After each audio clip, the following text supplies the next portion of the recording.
So let's resume. And I don't think I like this orange much. Let me change it, I think to something else, the background that is. So I'm going to change it to, let's say, yeah, there we go. A white background definitely gives it like more room to breathe. All right, so that's much better. Okay, and then maybe the horizon, maybe, yeah, there we go. Just stretching it a bit like that. Okay. All right. So yeah, now the background, the shadow, here's what we need to do. We're going to select it and right click and then select pre-compose, of course, and click OK. All right. Now, there it is. Where is it? Yeah, there is a shadow composition created. Please double click that, of course, because here we're going to cook up a shadow without a source of light, mind you, because we are artists, so we can create these things. So we already have a layer, so we might as well change its color and then apply a shadow effect. So select the shadow layer, there it is, or you can create your own. You can delete that and go to layer, new, solid. Okay, there we go. And then shadows are normally oval in shape for such objects. So we're going to select an elliptical, an ellipse tool, and then double click to give us an ellipse. You can't see it because you have to click on the toggle mask and shape path visibility over there. Click on it. There we go. It shows you, of course, what the shadow will look like. And then also turn on transparency grade. There we go. So it's a combination of that and the transparency grade. Okay. Now please expand the mask. Now we need a nice and soft shadow. So we're going to increase the feather value. There we go. Okay, and expansion, bring it down like that. Okay, now please double click on the booklet composition and do you see now that layer that looked like a yellow plane now of course becomes something that looks like a shadow. Of course we still need to refine it, the edges especially. That's not a problem. So let's go back to the shadow and double click the mask and then hold shift, or rather you don't have to hold shift, just scale it down as you can see me doing. There we go. Let's go back to the booklet composition. You see how we are trying to get rid of the hard edges. Let's see if it looks like this. How does it look there? Yeah, there we go. Okay, so in other words, we just have to expand some more, but more importantly, back in the booklet here, we need to select, where is it, the shadow, there we go. Expand it and then transform and then bring down, of course, the opacity so that it's a softer feel. There we go. Something like that. There we go. So that when it comes in, you see now. In fact, you can of course reduce it even further depending on your liking. You can enter a value of 60 if you want, and yeah, and this is what you'll end up getting, a beautiful shadow below the book. And mind you, this is all created by us. We are no longer interfering with what 3D Max did, and we're only changing things by ourselves. Okay, and if you think this shadow is a bit too, like, if you want to cut it from a side, well, it's simple. You can just come back to the shadow and then double click on the mask and yeah, move it depending on which way you want it to go. You can see that was the wrong way, so we can just go back and double click there. So it looks like maybe, for instance, you may want to move it that way, and then you check there. There we go. You see how we are able to shift the shadow's position to wherever we may want it to be. You see? Let me just move this tab here. So you see how it's updating in real time. Look at that, eh? Isn't this beautiful? Look at that. Wonderful, eh? Alright. And let me see if you make it wider like that, what will happen? There we go. Okay. So that was really wonderful to do, as you saw, of course. the shadow keeps its position beautifully. Okay?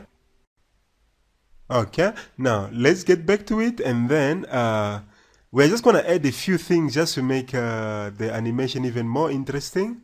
All right, for instance, when while it's settling here, we want a bit of highlight to be glowing over the front cover. Okay, so please select the front cover, and then luckily After Effects comes with a beautiful effect called light sweep. So we're going to go to Effect, front cover, make sure it's selected, Effect, Generate, CC Light Sweep. Okay, but before then, maybe you think the texture the front cover is looking a bit too dark. So we can still go to Effect, let's see, Color Correction and Levels, of course, and move this levels effect above the light sweep. And yeah, you can brighten the file. There we go, just to make it more noticeable. Yeah, and then the light sweep, well, here's the cool thing about it. We are going to increase its width. See that? That way it has more impact, and of course intensity. Just how bright is it? And something like that, I think it's fine. I think I want to increase the width even further. There we go. Now we also need to control, of course, when does it appear and when does it fade away. Well, this is what we do. We are going to click on the center point of the light sweep, and mind you, you can even control the direction at which it will come. You see that? By changing the degree. Okay? So, for the center, I wanted to start from far away. So, somewhere far. So, just click on the center and then point it to a position away from your object. Okay? Although you can still, of course, change that value here. You see that? Okay? So here's what we're going to do. We're going to create a keyframe for the center, and then press U on the keyboard to reveal the keyframe there. All right, and then move forward in time until where we want it to come through. So around here, we are then going to make it come past. Come on, it's coming in a bit slowly. There we go. So you see, that's a light sweep. Okay, so let it be there at first, and then while time passes, it's then going to gently move over. Okay, so keep on going in the negative values of the x-axis. That way we're only moving horizontally. So you see the light sweep is trying to pass by. It's passing by. It's passing by. There we go. Okay, until of course it has completed its journey. All right, now we're also going to create a keyframe for the sweep intensity. All right, so please press U and U again. That way we have more keys to see. And then around here, we're going to change the sweep intensity to 0. That way the light sweep completely disappears. Okay, so in other words, we want it. Okay, we're even going to adjust it the following way. So it's going to start fading along these ranges before it actually disappears from sight. Okay, so as you can see, of course, what we've created is the fact that the object will come in. Let's just see. So the object will come in, it settles, and then as we are reading the book cover, the light sweep comes in and shines over beautifully and disappears. And then, of course, our book then goes away. Okay. I think I need to make a preview of this for you guys to see. And when I preview mine, this is what I'm getting. So the book slides in and a beautiful ray of light passes through the book. And doesn't it look beautiful and refreshing? Eh? So here it is once again. So as soon as it settles, I can even feel it over my soul, you know? Like it's got a cleansing effect.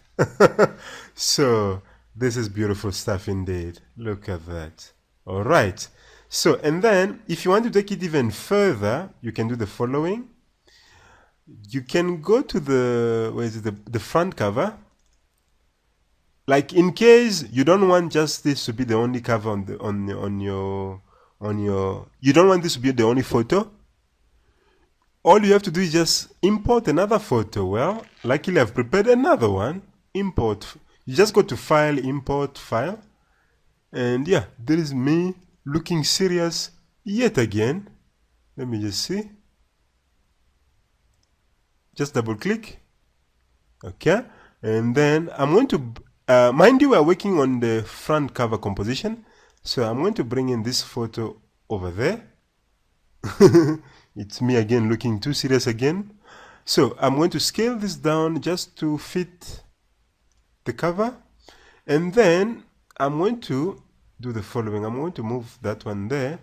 Now this one, I'm going to cut it there. Okay? But then we need a more interesting effect than just cutting. So I'm going to move this one above. And then let's see. So we're going to go to Effect, select the layer, Effect, Distort, CC Page Turn. Alright, then let's change the fold position to somewhere higher. So you see where it's going to be coming from. Literally, it's a page turning effect. Okay, fold radius, well, I'm going to increase the fold radius quite a bit. Let's see, I think that's fine. Okay, and then yeah, I think that's fine. And then let's see, fold position, I mean the back page, they should be, let's see, no, it's fine. Okay, so we're going to click on the fold position and then move the fold position somewhere here, away from everything, and click on the key on the stopwatch there to turn on the keyframe, and then we're going to move forward in time. So around here, that's when we want, that's when we want the layer below to be revealed. So I'm going to move, I'm going to completely move the fold position out of the screen. That way, of course, we have that page, peel effect. Okay, like that. All right, back opacity, let's change it to 100.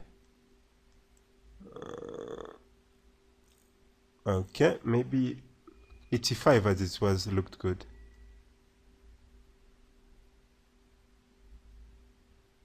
Okay, although let me see, let's go again, let's jump to the beginning of the keyframes. Yeah, I think here it needs to be really low. There we go. Okay, now back to the booklet animation. You will notice, of course, we have a beautiful update. So that's what we have, but it's coinciding with the glow effect. So don't worry, we can always offset them. So we're going to highlight these keys and move them earlier. That way the glow happens earlier. So there we go. Okay, and then when it's done, of course, the next photo comes in. All right, and while it's here, we can just go to we can do the following. We can highlight these keys and go to Edit, Copy, and just move a bit ahead in time and go to Edit and Paste. And there we go. We have the same keyframes all over again. All right. So let's see what we'll have. So the first time we have the sweep, and then the page peels, and then the second time we have, of course, another sweep. Okay, maybe it needs to come in much earlier. There we go. Beautiful stuff. Okay, and let's create a preview out of it. And so when I play back, this is what I'm getting. Picture comes in, stroke of light, and there we go. Next picture, and it moves on. Okay, now maybe I may just decide to move this effect just a bit earlier on so that it doesn't interfere with the page flipping effect. There we go. Okay, so that is one thing you can do. And remember, you can bring in, let me just save my file, you can bring in videos as well so that you don't have to just use photos. And here's an interesting thing. Instead of bringing in a video, like for instance, if normally if you bring in a video, you may need to come in and customize all these effects. But luckily, After Effects has the ability, of course, to replace anything with anything else. Okay, so in other words, instead of having these photos, we can choose videos. So for instance, I'm going to right click on one of these photos, the first one, and I'll select replace footage and select file. And then of course now After Effects will be asking where is the footage you want to replace with. And I'm just going to find a random project that I had worked on recently to use and see what it will produce. And of course give it time because it's a video. Aha, you see it has updated it and overwritten whatever was there. Now to fix things, I just have to go to the front cover. You see how it looks. So from here I can then be able to scale things, of course, however I may see fit. But you can see, of course, remember the idea of this was to be a book, but hence since things have changed, it has become like I've placed a video, and we all know the resolution of a video can definitely not fit the dimensions of a book. So hence some parts are cut off. Okay, but the idea is just to show you guys that you can replace things with videos. So I'm going to replace the next one with another video. Could even be the same one. Let's see. So I've replaced it with the same one. Or maybe let me try replacing with a completely different. Yeah, let me see. There was a wedding promo video which I did. Yeah, I think that's the one. There we go. Let's see. I'm just doing this just to show you guys, of course, the possibilities. All right. So yeah, there we go. It will be replaced with this video of the wedding. Now I'm going to do a preview, of course, to show you guys what has happened since the changes. And you can see here the video as the layer is inverted. Okay, in other words, the left side is on the right side and the right side is on the left side. So to fix that, you can just go back to the layer itself, and then on the scales, just remove the lock on the scales and then put a minus sign instead in front of the X coordinate. That way you see it becomes inverted there. And this one too, put a minus sign there, like that. And then lock these layers again. Okay. And you see now it's the way they look, of course, is fixed. Or let me see, if you press S to bring up the scale, of course, like you can remove, you can remove the minus sign in front of those and put the lock back on. And also here, remove the minus sign, put the lock back on. And then here you press S on the front cover layer, composition I mean, and then remove the lock there. And let's see if this could work. If you put a minus there, yes, it works. And then lock it again.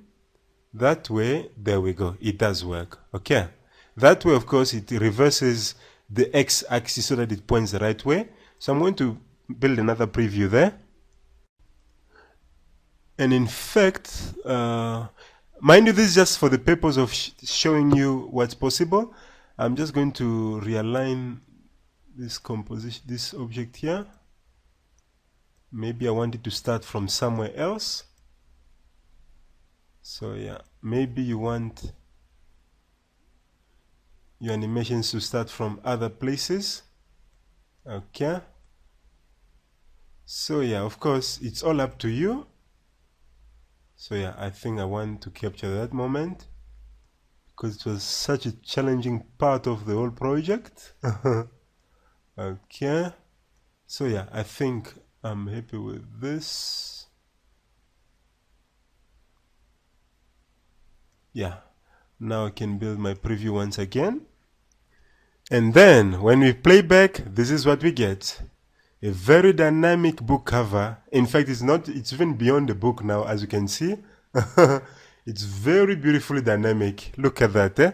So I've shown you, of course, the ability to place a video instead of just photos above on the book cover. Okay.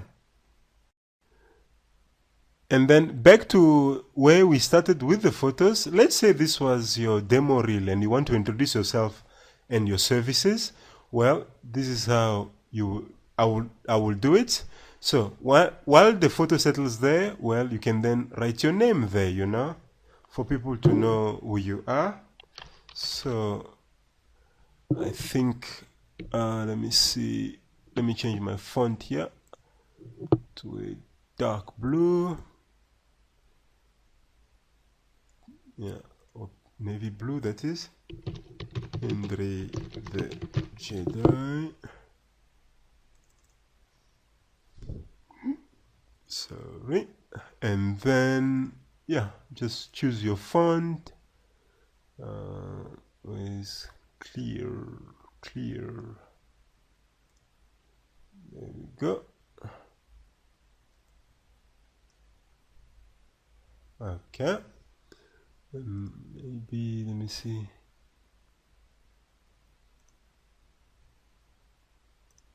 Okay. So yeah, you can have your name there. And then of course, I'm going to go to edit and duplicate. Shift and move the name downwards and you write what you do. You can write the VFX artist or whatever your denomination might be.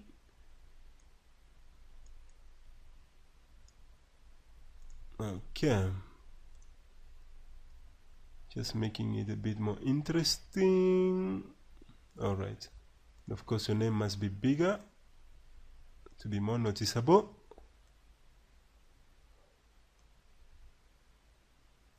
Okay. So yeah, and then of course this shouldn't just come in, so there has to be a flow to it. So we're going to play with the position. So for both layers, press P to bring up the positions and then create keyframes for them. At the beginning, of course, we don't want them to be there, so move the keyframes forward. Then we are going, of course, to just move them, hold shift and move them with the mouse keys, with the keyboard keys, completely out. Okay. And then they must settle in gently. So select those keyframes over there and press F9 to smoothen them when they settle. Okay. And in fact, you might even slow down the arrival of, sorry, not that one. You can slow down the arrival of your title so that it comes a bit after your name has settled in. Okay. So yeah, that's just an idea on how I would bring it. Okay. Yeah, and maybe the keyframes are just a bit too close to each other, so maybe just move them further apart. Okay, so that they really get the chance to settle in gently. And sorry, just move this one. Yeah. And also, not only that, let's see, you may also want to do the following to make them appear in a ghostly manner. So just double click one of them and go to animation and browse presets, because of course After Effects comes with beautiful text presets that we can use. And this will launch, of course, Adobe Bridge. We are in the presets folder and we are looking, of course, for text presets. And I normally overuse the blur effect, so I'll go for evaporate. It has a beautiful evaporation like animation. So just wait for it to load fully. Alright, I think it was basically After Effects clogging memory. So we're going to double click on the evaporate preset. Of course, you can choose any preset that suits you. So we double click and then it should then load into After Effects automatically. Just give it a few seconds. So we've double clicked on the evaporate preset, okay? So that should load that preset onto this text layer in After Effects. And let's just see. Yeah, it just takes a bit longer because After Effects, I believe, with the previews that we've been creating, is clogging memory. So after it has settled, just press U. You see that those are the keys that have been created for it. We also need the same preset for that title. So double click on that and double click on the evaporate. Okay, and let's see what happens. Yeah, you see the effects are in place. We can now close the Adobe Bridge and refine things. So press U to reveal the keyframes. And you can see it's doing the opposite of what we want. So what we need is to swap the keyframes around, more or less like that. Okay, so that way it comes in and settles. Okay, in sort of a ghostly manner as we planned. So there we go. So it will come beautifully like that. You can select those two keys and press F9 to make them nice and smooth, which is easy ease. And then those also, of course, move them and press F9 as well. Now let's see how it comes in. There we go. It will come in a ghostly manner. Okay, I think we want this effect to last a bit longer. Okay, even this one too. There we go. Okay, I think even this one as well. Okay, let's create a preview and let's see. So the book slides in. There we go. Okay, so yeah, this is about that's about it basically. This is a tutorial I wanted to show you guys, and thank you so much for having watched. Okay, and thank you so much for watching. And yeah, of course, my name is Henrythejedi, and yeah, please don't forget to check out our website regularly. We've got plenty of cool tutorials and training DVDs, you know, for you guys to check out. And of course, wonderful training DVDs for you to enhance your skills in 3D Max and After Effects. Okay, and of course, I regularly post my latest freelance works. So, and also, of course, you can always hire me for whichever freelance projects you might have. Okay, and yeah, thanks for watching. Until next time, I am Henrythejedi, and it's so good to be back. All right.